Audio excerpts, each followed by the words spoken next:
السلام علیکم ورحمۃ اللہ وبرکاتہ. معزز سامعینو، عموما چې کله د رمضان مبارک د میاشت راشي نو په دې کې د سحر په دې مانځه باندې عموما د خلکو اعتراضات. ځینې خلک وایي چې یاره کم چې په عام ورځو کې موږ مونځ کوو دغه شان پکار دی، او ځینې خلک وایي چې نه زر پکار دی، څنګه اذان وشي د هغې بسې متصل پکار دی.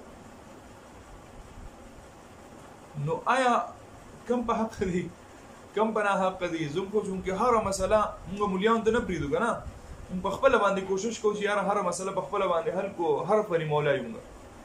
هغه یو انګرېز راغلی و که نه، وایي پاکستان کې مې 2 څیزونه ډېر زیات ولیده. یو هر سړی ډاکټر دی او هر سړی مفتي دی. بهرحال د دې په حوالې سره حضور نبی کریم صلی الله تعالی علیه وسلم څه معمولو د نبی علیه الصلاة والسلام د زندګۍ نه موږ اخلو. د بخاري شریف روایت دی، حضرت زید ابن ثابت رضی الله تعالی عنہ فرمایي چې موږ د رسول الله صلی الله تعالی علیه وسلم سره سحري وکړه، پېشمنۍ به مو وکړو، او بیا د هغې نه فورا بعد به موږ مانځه ته ودرېدو. حضرت انس رضی الله تعالی عنہ تپوس کوي چې اے زید ابن ثابت رضی الله تعالی عنہ دا راته ووایه چې د دې سحرۍ او د مانځه په درمیان کې به فرق څومره و؟ یعنې سحري به وشوه، بیا به اذان وشو، د هغې نه بعد په دې مانځه په دې دوران کې دې کې به څومره فرق؟ نو زید ابن ثابت رضی الله تعالی عنہ فرمایي چې صرف 50 آیاتونه 50 آیاتونو ویلو فاصله به وسو چې موږ پکې 50 آیاتونه تلاوت کولی شو. نو علماء فتوا په دې باندې ده.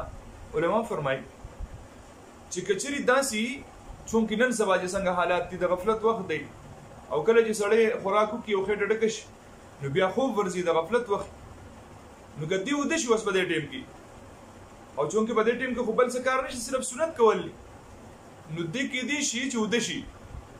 که دې وده شو نو بیا د جمعې ټایم ته د راپاڅېدو خطره ده. نو که داسې وي چې بهی خلک دا خوښوي او خلک راتلی شي، په جمع کې ډېر حاضرېدی شي.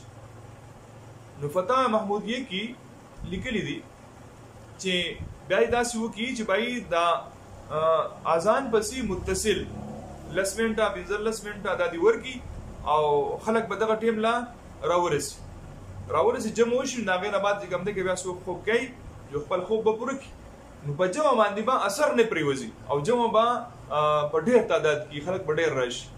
نو دې وجې نه د دې خبرې لږ وضاحت ضروري و. د دې وجې نه ما تاسو ته د نبي علیه الصلاة والسلام د زید ابن ثابت رضی الله تعالی عنہ کوم چې د نبي علیه الصلاة والسلام خادم او د نبي علیه الصلاة والسلام دویم خادم انس رضی الله تعالی عنہ د دوه روایت دی. نو بخاري شریف روایت دی، د سند په اعتبار سره مضبوط دی. نو دې وجې نه که په رمضان مبارک کې داسې وشي چې د اذان پسې متصل بیا 10 منټه یا 15 منټه یا 20 منټه دا ورکړي شي چې خلک جمعې ته زر راشي، او د غفلت د وجې نه د خوب هغه خبره به دي ختمه شي، خلک به لمونځ وکړي، جو که بیا ځان له وده کېږي چې وده به شي. نو په دې کې فایده ډېره زیاته ده، د جمعې ته پکې فایده ډېره زیاته ده، جمع ډېر راغونډېږي. الله تعالی د عمل کولو توفیق رانصیب کړي. السلام علیکم ورحمۃ الله.